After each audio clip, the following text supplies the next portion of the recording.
Anyhow, I look forward to this. Thank you very much for that donation. That was super sick. I appreciate it. This is Sleep Tokens. Oh, geez, it just released 8 days ago.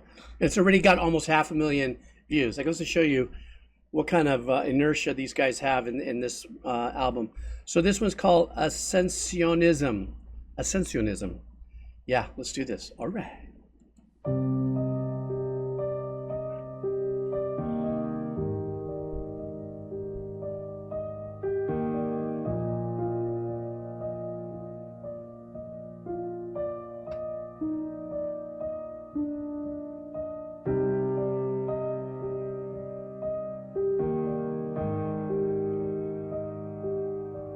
like that.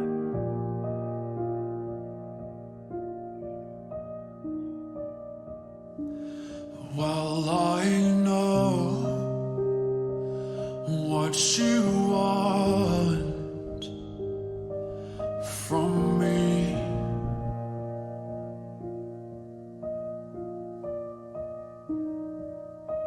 You want someone to be.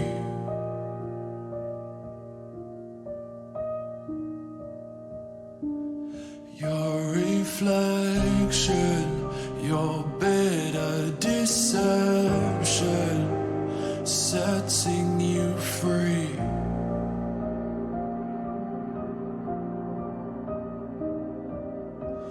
So you take what you want, then leave.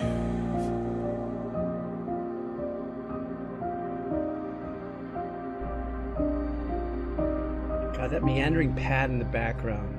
Something's going to get huge. You just know these guys. Who made you like this? Who encrypted your dark gospel in body language? Synapses snap back in blissful language. Tell me you met me in past lives, past life, past what might be eating me from the inside, darling. Half algorithm, half deity, glitches in the code, or gaps in a strange dream. Tell me you guessed my future and it mapped onto your fantasy. Tell me into your mannequin and I'll turn you into my puppetry. Won't you come and dance in the dark with me? Show me what you are. I am desperate to know. Nobody better than the perfect enemy. Digital demons make the night feel heavenly. Make it real, 'cause anything's better than the way I feel right now. that baseline they just played.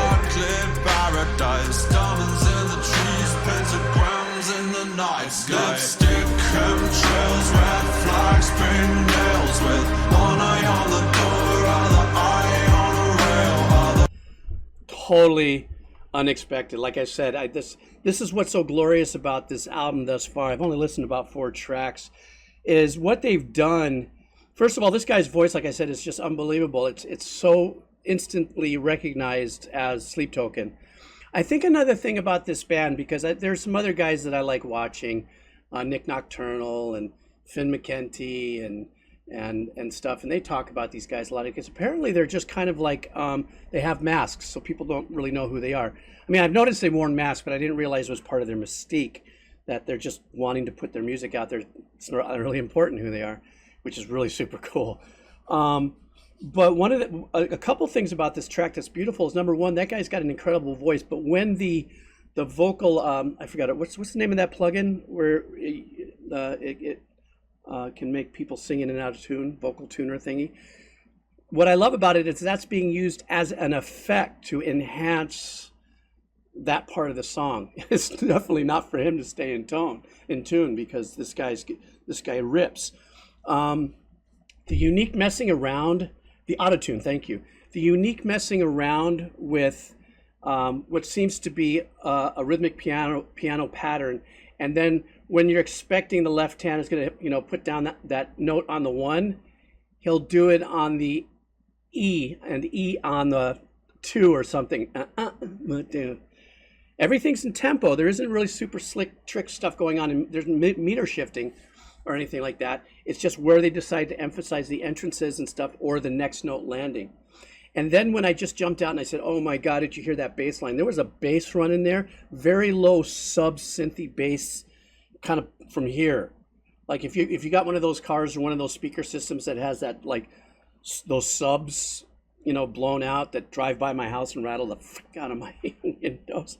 That must be a beautiful. So it's just, and then of course, you know, we got the traps.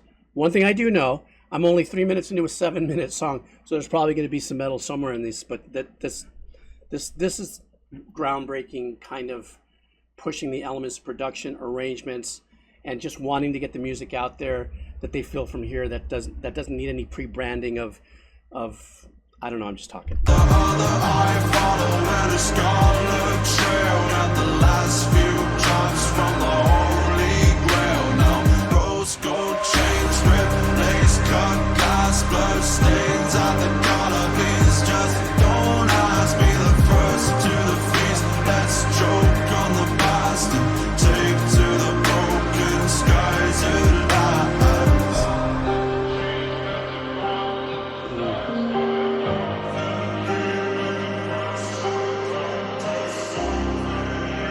Super detail on the engineering there, man. Just wow.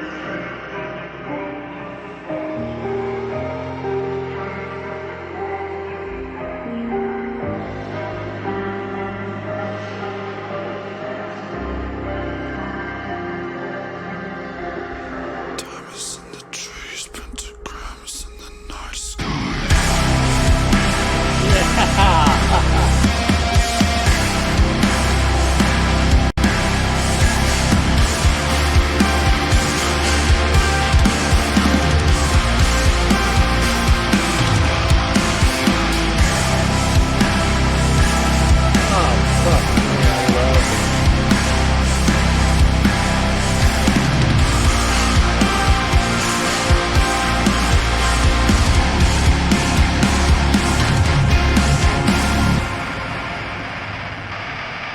Okay, I just got to stop right there. I promise I won't stop anymore, and I'll let this song go.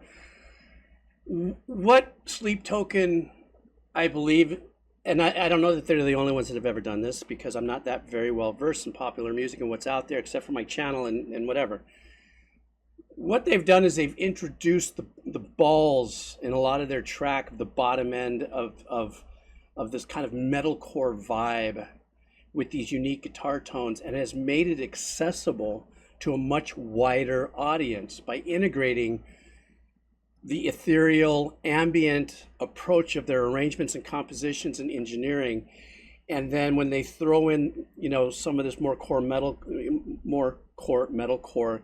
kind of work in there, you know, the drum playing and the darker sounds of the guitar and everything like that, it's almost like, and by the way, it's mixed, you know, because those guitars didn't necessarily come punching out, you know, and gave you the sonic people's elbows, but it definitely was in your face. To me, that's like, it makes it accessible to people who might be a little standoffish to that at first. But, you know, the way it's been produced and put in here makes it just so much more accessible, I think, to a broader audience. And that could be just another one of many reasons why Sleep Token is just killing it right now.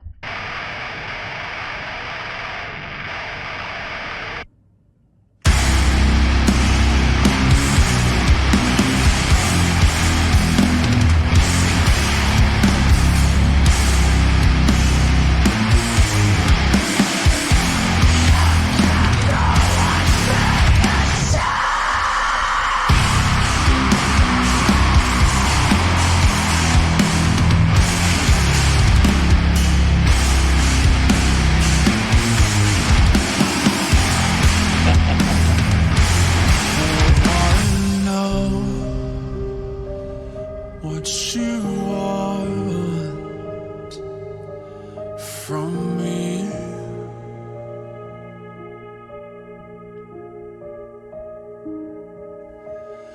you want the same as me.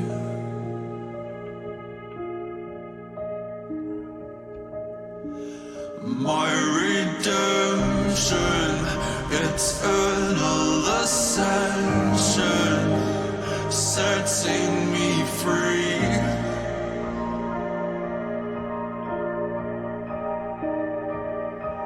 So I'll take what I want, then leave.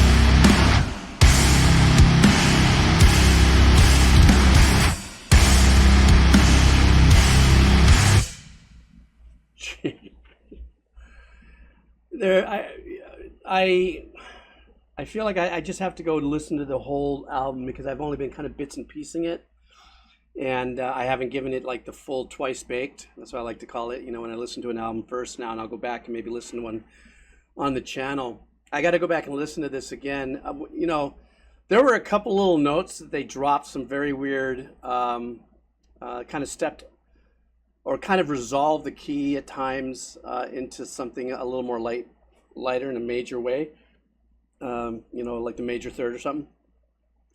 Sounded like I don't have the Adam Neely, Rick Beato, I can hear anything and pull it out kind of vibe.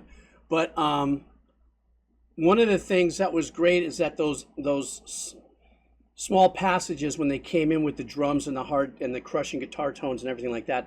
Now I did hear that one point where there was that full belting sizzle scream that went on, and I don't know if that's the same singer and if it's another member in the band, because I know sometimes there'll be one member that'll handle more of the harsher vocals and another member hires another one. Not saying that this singer couldn't do it, I just don't know.